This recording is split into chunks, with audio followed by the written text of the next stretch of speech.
Turra, eu queria já te agradecer de primeira mão aí pelo convite. Eu sei que tua agenda, mesmo após sair da BPA, tua agenda está sempre cheia, né? É verdade, é verdade.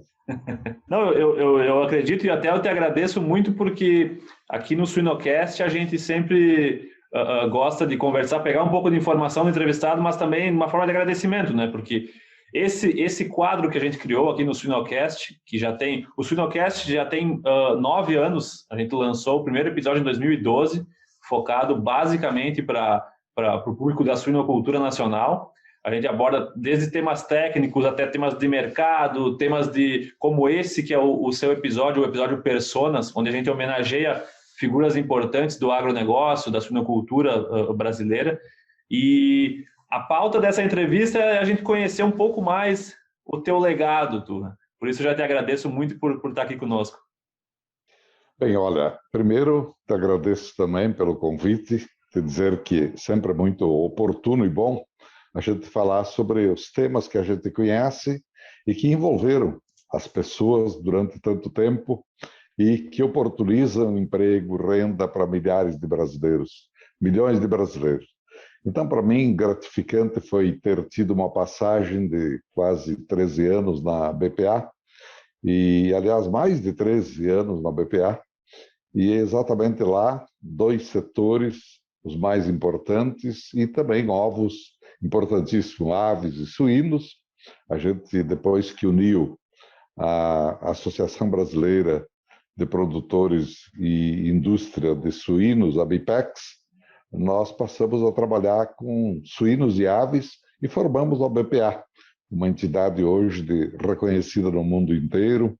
No Brasil, grande, gigante, tem 140 associados, e eu continuo no conselho. Bem, com relação à suinocultura, o que eu posso te dizer é o seguinte: acompanhei muito essa história de altos e baixos, mais baixos do que altos, porque filho de agricultor, lá pelas tantas também meu pai se envolveu na atividade e perdeu na atividade.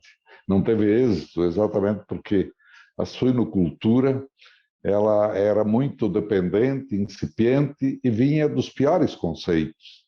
Por exemplo, porco, que era para nós, quando a gente queria fazer um depreciativo para um ser humano, sujeira e etc., chamava de porco. Então, esse conceito ele dificultou, até hoje dificulta um pouco, a venda, o consumo, estimular o consumo, ainda carrega muitos mitos a suinocultura, e que nós na BPA fomos aos poucos liberando, inclusive levando a carne suína como dieta alimentar nos hospitais. Ajudamos muito a fazer acontecer. E hoje eu vejo que a suinocultura brasileira vive o melhor momento, porque a gente abriu mais mercados. Antes a gente era dependente dos russos, exportava pouco, a Rússia dominava, 55% das exportações eram para ela, ela fazia o que queria, isso falando de preço e também de habilitação de plantas. Vinham aqui, faziam uma inspeção, habilitavam 20 plantas, na volta já desabilitavam 40, não só as 20, mas outras que tinha aqui. Então o produtor ficava à mercê da insegurança.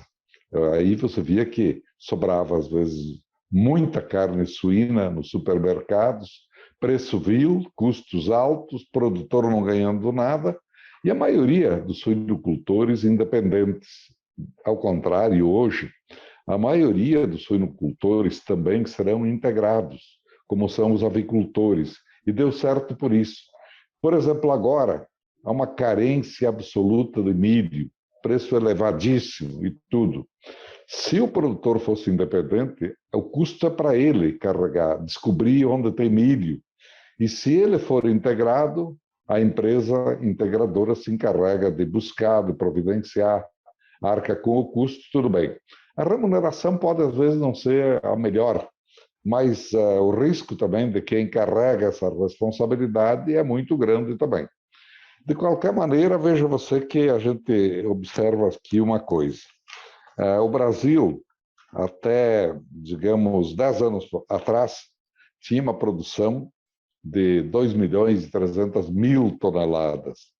É a quarta do mundo, mas longe da Rússia, eu digo longe da China, que era muito maior, 10 vezes maior, da União Europeia, 5 vezes maior, dos Estados Unidos, 3 vezes maior.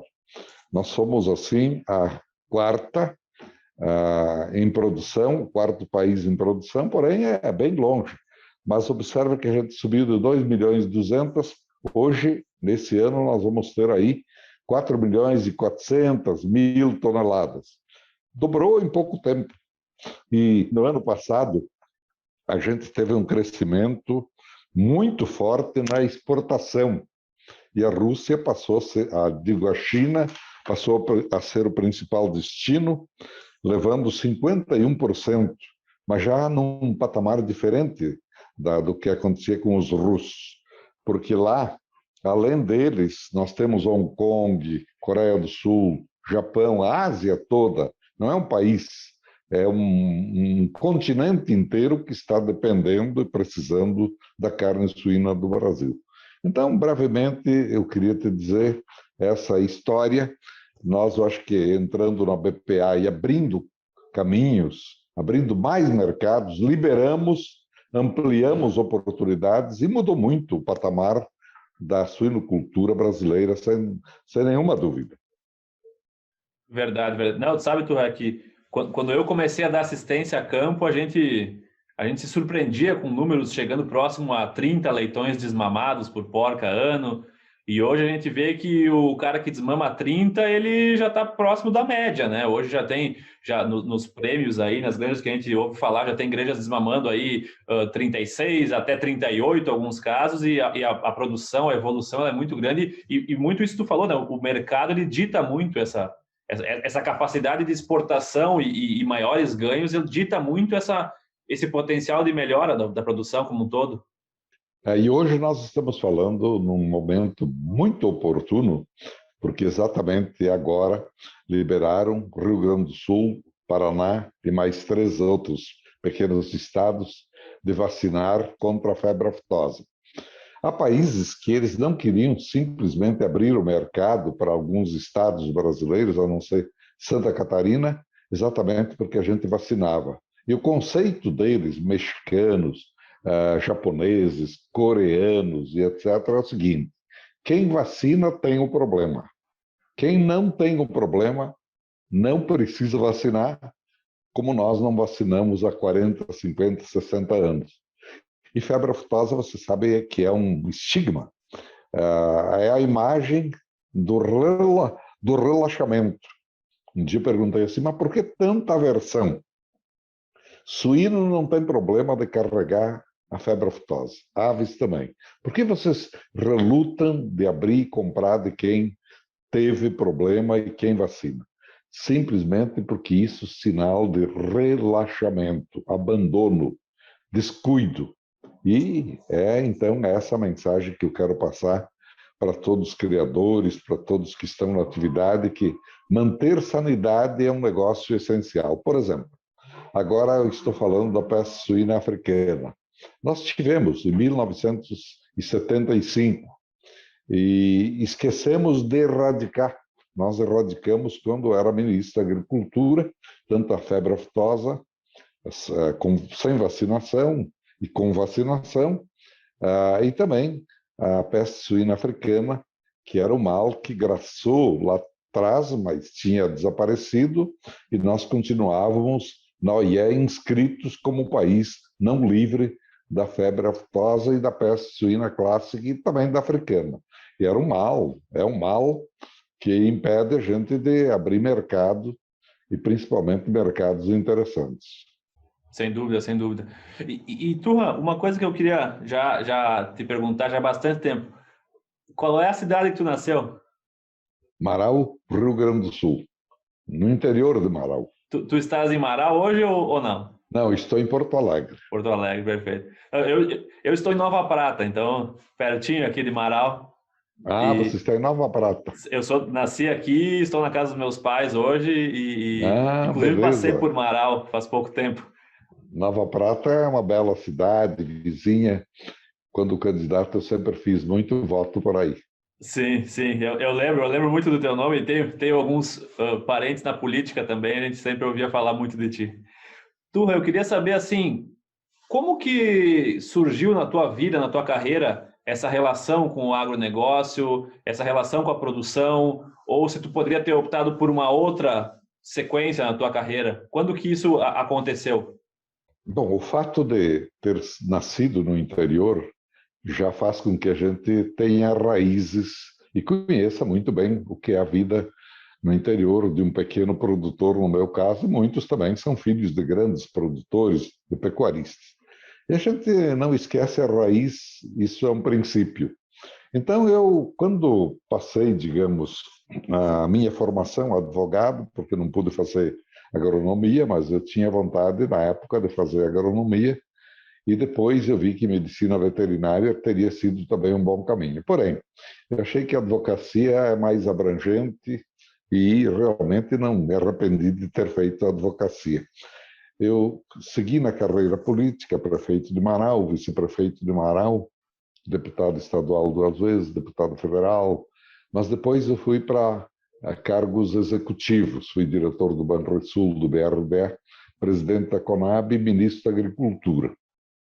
É óbvio que, nesse sentido, a ministra da Agricultura e Conab, a gente teve que viver profundamente, em toda a dimensão, o agro brasileiro e todas as questões do agro, desde suinocultura, avicultura, proteína como um todo, proteína vegetal, frutas, flores, tudo. E na Conab, idem, não era diferente também.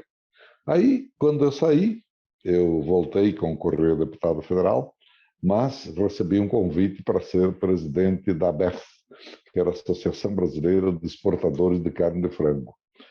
Eu aceitei o convite exatamente porque fiquei muito curioso de saber como é que a gente poderia conduzir a abertura de mercados. E passei a trabalhar exatamente dentro dessa linha de abrir mercados. Então eu vi quanto é difícil você abrir o mercado, porque para o leigo parece comum, uma coisa fácil, chegar num país, estalar o dedo e dizer assim, eu quero vender para vocês.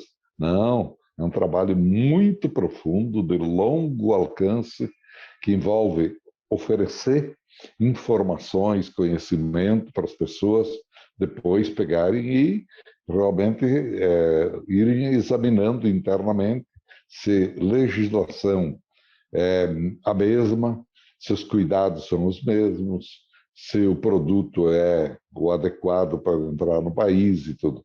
Então, às vezes, a abertura de um mercado, conforme for, demora 8 a 10 anos. E é de trabalho intenso e até de visitas, missões que vão, que vêm, né? Técnicos que vêm e visitam. A China, por exemplo, foram 9 anos e ela chegou a abrir por um dia. Abriu e fechou em seguida. E em 2009 eu fui, abrimos e até hoje é o principal importador de carne de aves, suínos, bovino, e se a gente exportar pescado, será também de pescado e de tudo. Então, é mais ou menos isso que eu poderia te dizer de como a gente teve esse encaminhamento. Genial, genial. A gente do agro é muito grato por porque com certeza esses mercados abertos dão uma dinâmica diferente para o mercado interno, para a profissionalização, para a atração de novas inovações e tecnologias para o sistema. Eu acho que eu queria um pouco escutar de ti a tua visão sobre a parte da tecnologia aplicada ao agronegócio hoje. Claro, a suinocultura é o foco aqui, mas a gente pode falar como um todo. Como que tu vê, em que estágio que tu vê isso hoje no Brasil? Bom, o Brasil não é por outra razão que está andando a 1000 por hora. No agronegócio, ele despontou como o grande produtor e a grande revelação do agro mundial. Porque o Brasil inovou, acreditou na inovação. Nós temos aí, por exemplo, a agricultura de precisão, o uso do solo com plantio direto. Nós temos conceitos os mais modernos para aviários, para granjas de suínos, para matrizário, para tudo. Quem visita outros países, e pode ser qualquer país do mundo, volta e diz assim, não estamos devendo nada a ninguém. A gente tem altíssima tecnologia. tudo dá, mas a inovação, a tecnologia estão diretamente ligados, tanto é que a produtividade nossa cresceu o dobro da produtividade americana. Então, o uso do solo, hoje, a operação de máquinas já, colheitadeiras, ceifadeiras, tratores, até sem operador. A agricultura de precisão, e mesmo nos frigoríficos a gente vê tecnologia de ponta utilizada, robôs trabalhando, ou seja, e mais do que isso, até na genética. Por exemplo, nós temos a Embrapa Suínos e Aves em Concórdia. Ela faz os verdadeiros milagres. Com 1,7 kg de ração, você tem 1 quilo de carne. Precisou mais peito, porque o peito valorizou mais. Eles colocaram em 5 anos 25% a mais de carne de peito no frango, tudo com mudanças genéticas. Então, nesse aspecto, o Brasil ele utiliza essa ferramenta muito. A Embrapa foi uma coisa divina e hoje tem instituições privadas, universidades, que trabalham em diferentes segmentos, ajudando muito a desenvolver, a ir na ponta mesmo. Então, esse é o detalhe que você tem que ler do que está acontecendo com a avicultura, suinocultura, com a agricultura, com o agro brasileiro. Verdade, verdade. E tu, quando tu começou tua carreira mais relacionada com o agro, para agora, o que tu mais viu de diferença, por exemplo, no perfil do consumidor, em termos de um consumidor um pouco mais, muito mais exigente agora? O que tu tem visto? Se tu pudesse fazer essa comparação. Aqui e lá fora é isso mesmo. O consumidor cada vez é e será mais exigente, em termos de qualidade, de sanidade, e também o rastreamento dos produtos é muito interessante, porque saber de onde veio a carne que você come, como foi alimentada, como foi protegida ou não, faz a diferença mesmo. Então, hoje em dia, por exemplo, o consumidor ele é o senhor de tudo, porque a gente tem que seguir a vontade do consumidor. A gente estranha, por exemplo, que a China compre garras e asas só quase. É essencial. Para eles, garra e asa é iguaria. É um hábito alimentar deles, eles entendem que isso é quase um remédio, né? E eles daí seguem exatamente esse conceito. Então, nós todos, a grande dificuldade de um setor é, às vezes, não saber ouvir a voz do consumidor, o desejo do consumidor. Tem que adequar o produto ao consumidor. Por exemplo, eu acompanhei delegações de arrozeiros do Rio Grande do Sul tentando vender na África do Sul nosso produto. Eles estão carentes, alucinados por comida, comprariam tudo. Ah, não, mas o arroz teria que ser mais fino, isso, aquilo. O que tem que fazer? Voltar, falar com a Embrapa, com a pesquisa, para criar esse arroz que eles querem. Não tem outro. Você não dobra o consumidor. E quanto à sanidade, qualidade e tudo, então, nem imagine, a fiscalização é bárbara. Durante a pandemia, a notícia brasileira é que chegava e soava a campainha lá fora. Quando os jornais diziam assim, olha, deu um foco de Covid no frigorífico da BRF por aí. Bom, imediatamente vinha uma ordem para suspender. Mas o que eles faziam? Virtualmente eles faziam inspeção. Pediam para chegar, como é que eles daí queriam via internet, saber como ia o funcionário para o serviço. Como é que ele estava? Ele tinha máscara, proteção, distanciamento no refeitório, na hora do próprio transporte, tudo. Quando ele voltava e via que a gente cumpria um rígido protocolo, ele imediatamente suspendia a desabilitação da planta e mandava rodar normalmente. Então, isso aconteceu. E também em relação à inspeção, ela é muito séria em todos os países. Alguns fazem por amostragem, mas não deixam de fazer. Alguns exigem o exame, análise de todos os containers. Se tiver alguma coisa, volta, suspensa, expede uma ordem para reter, devolve.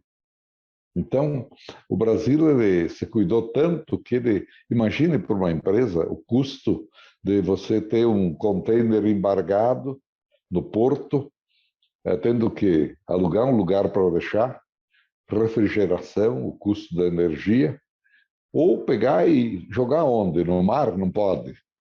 Devolver é caro. 70 dias de viagem.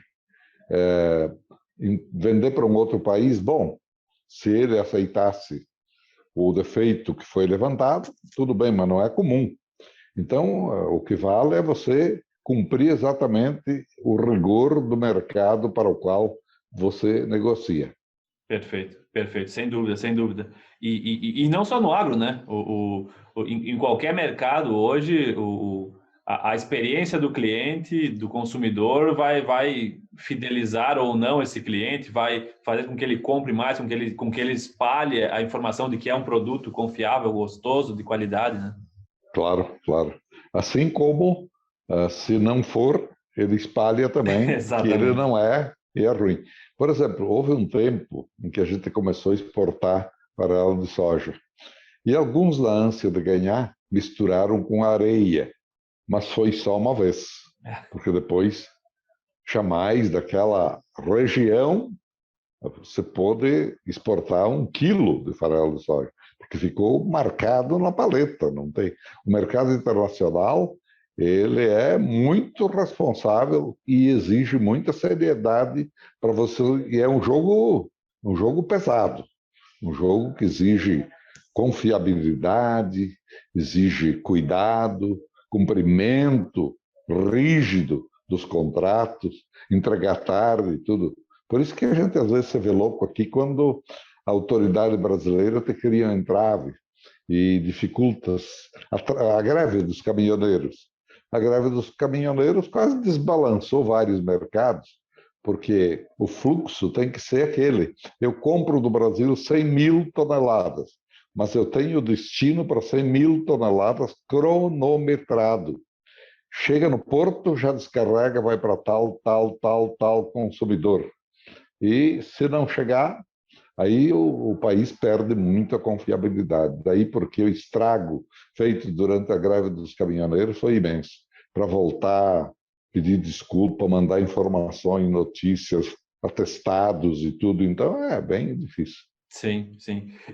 Turra, quanto a o que a gente ouve falar bastante de fake news e informações relacionadas ao agro, como que tu vê essa situação de, às vezes, informações errôneas e que, às vezes, divulgam muito mal o agro? Queria ouvir de ti um pouco sobre isso.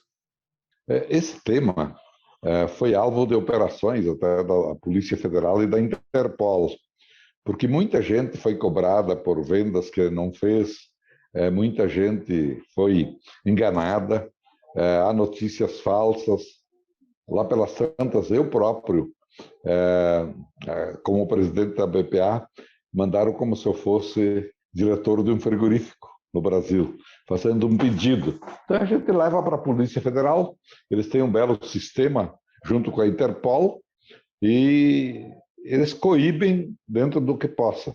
Mas olha, esse volume de fake news, de agentes que enganam, aí é muito grande e gravíssimo. Nós tivemos num ano em torno de 700 notificações de pessoas que tentaram enganar o comprador, o vendedor, seja como for. Então é muito forte, exige muito cuidado das empresas e aviso na hora para não dar algum incrépito, porque já venderam um produto com marca falsificada, como se fosse nosso, e digamos que venda lá fora um produto que tenha gripe aviária. Imagina. Você imagina que rolo dá, né? Aí tem, hoje, assim, cuidado e tecnologias que praticamente fazem o acompanhamento do produto, né? Então já melhorou bastante.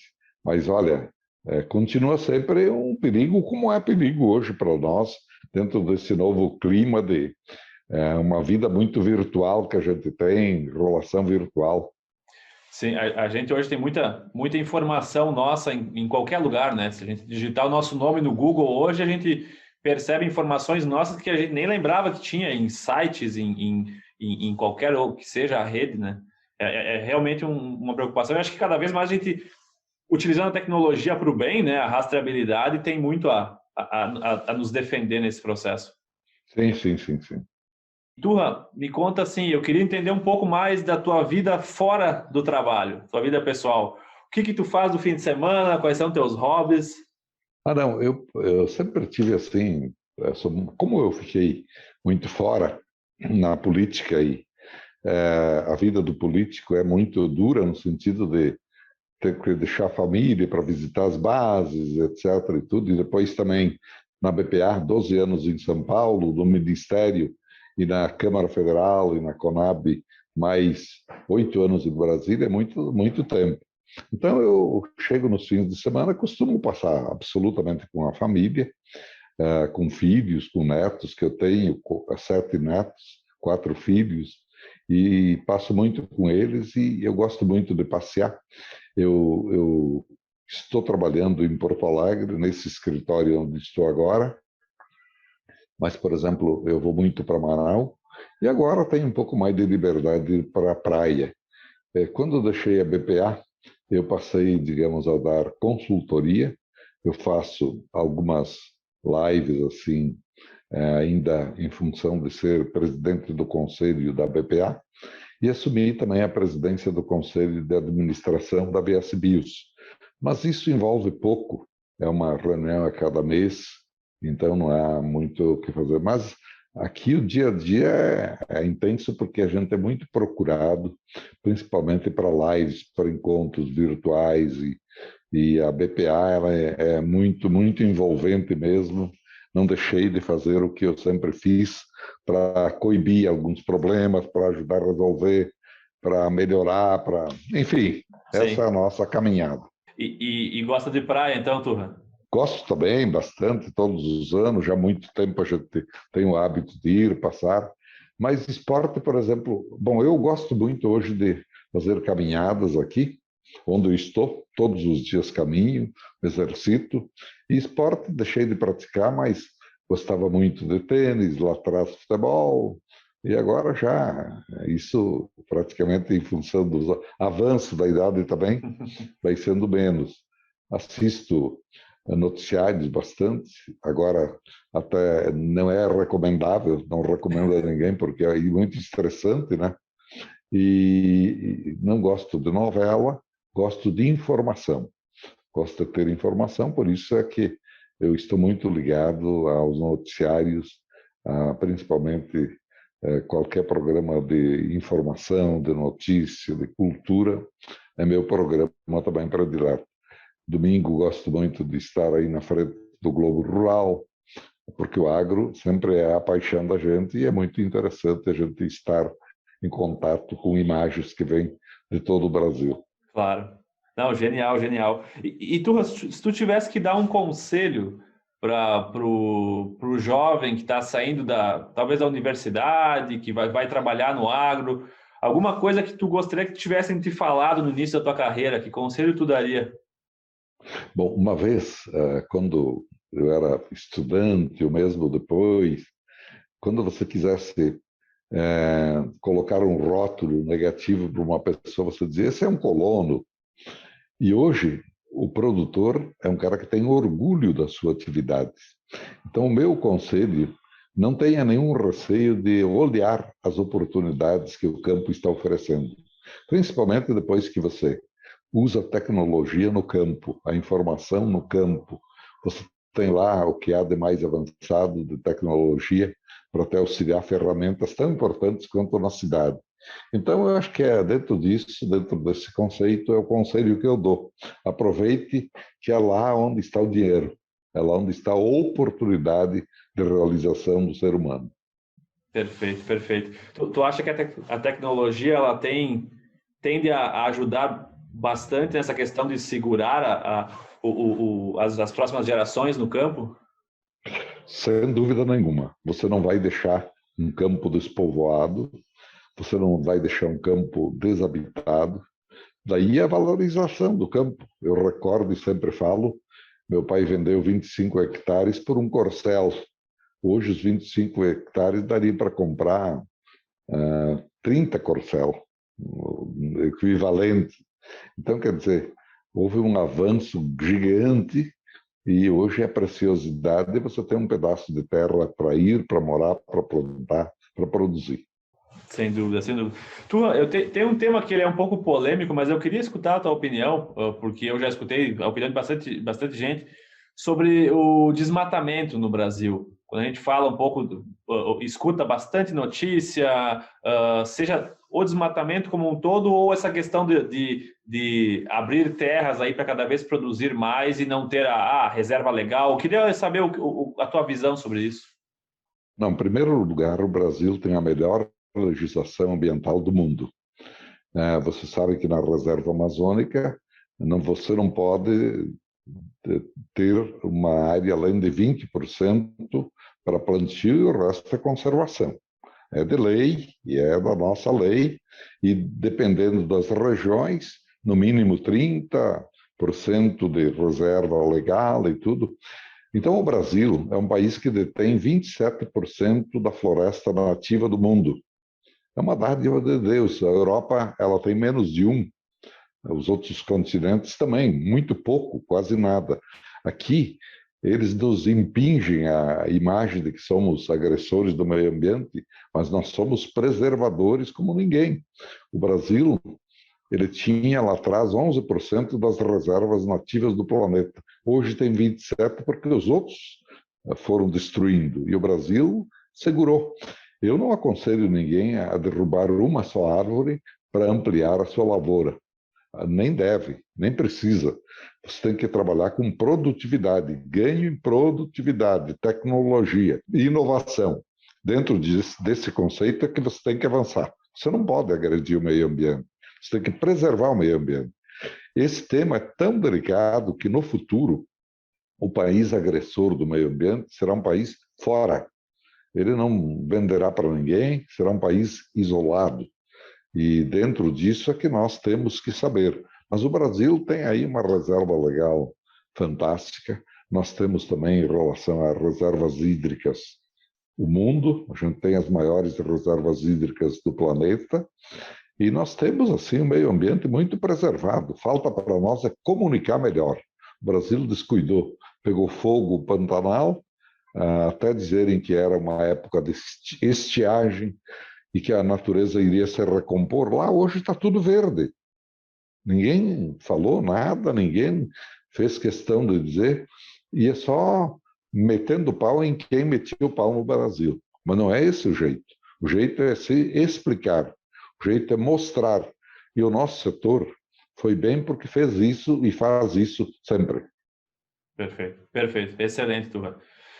Turra, qual foi o momento mais feliz da tua carreira? Olha, o momento mais feliz da minha carreira foi quando eu, saindo da Conab, que eu recebi uma empresa difícil, perigosa, roubalheira e tudo, eu recebi o prêmio, o troféu, como a melhor empresa pública do Brasil. E isso me levou ao ministério. Filho de um homem do interior, de um filho de pequeno agricultor, chegar ao ministério, escolhido no governo FHC, que tinha 22 ministros só, para mim foi realmente um prêmio. Não é que foi o melhor cargo. O melhor cargo foi ter sido prefeito de Marau, porque a gente daí trabalha com o que é da gente, da terra, da raiz, tudo. Mas o cargo que me deu uma gratificação, no sentido de reconhecer uma trajetória, foi o Ministério da Agricultura. Mas olha, quem faz bem fica feliz onde está e como sai.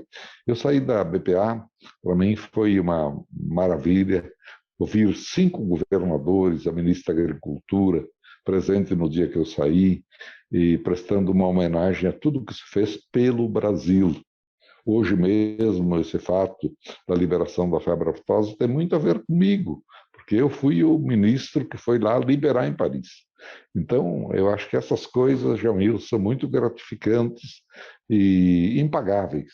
Não há realmente preço para tudo isso. Com certeza, com certeza. E, claro, eu tenho que perguntar também qual foi o momento mais duro da sua carreira, Turra. Eu acho que o mais duro foi quando aconteceu a Operação Carne Fraca, porque aí desabou. Aí, realmente, na BPA, nós perdemos 70 mercados temporariamente, e é todo um serviço que você faz. Imagine passar anos para trazer e perder na hora 70 mercados. Depois reconquistar os 70, como aconteceu. Reconquistamos os 70 e mais outros, depois de a gente ter que informar, mas isso me levou até ao hospital, né?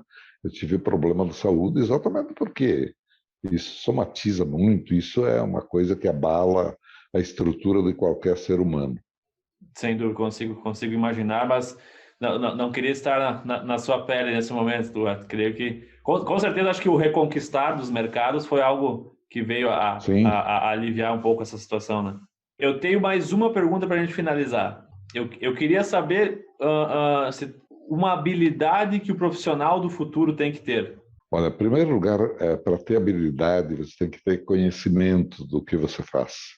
Preparo, porque não acredito que alguém ao natural chegue, porque uma vez, mesmo o agronegócio, você plantava videira, como o avô ensinou e olhou para o teu pai, chegava a dizer assim, é boa a videira, é boa para esse solo, tem que ser plantada desse jeito, qual é a época, como, tudo. Tem que ter muita informação. O cara tem que ser um profissional daquilo que faz. Eu sempre tenho uma lembrança muito bonita que eu visitei uma escola em Padova, na Itália, e diziam que era a Universidade do Trabalho.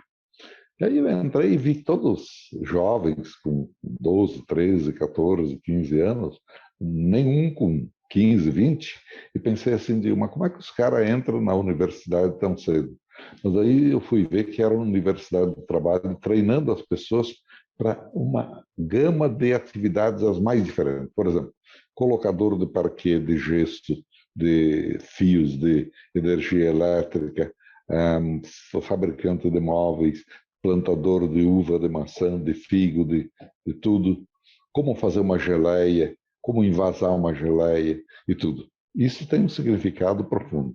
Então, eu acho que essa preparação ela tem que ser fundamental para o profissional do futuro. Eu sou produtor de leite, sim, mas qual é a média de leite que você colhe para valer a pena e você ter lucro? Que tipo de vaca você tem que comprar?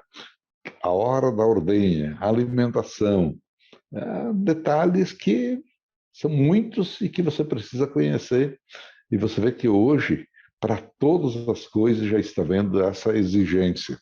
Eu vi plantadores de folhas, de folhagem, de flores.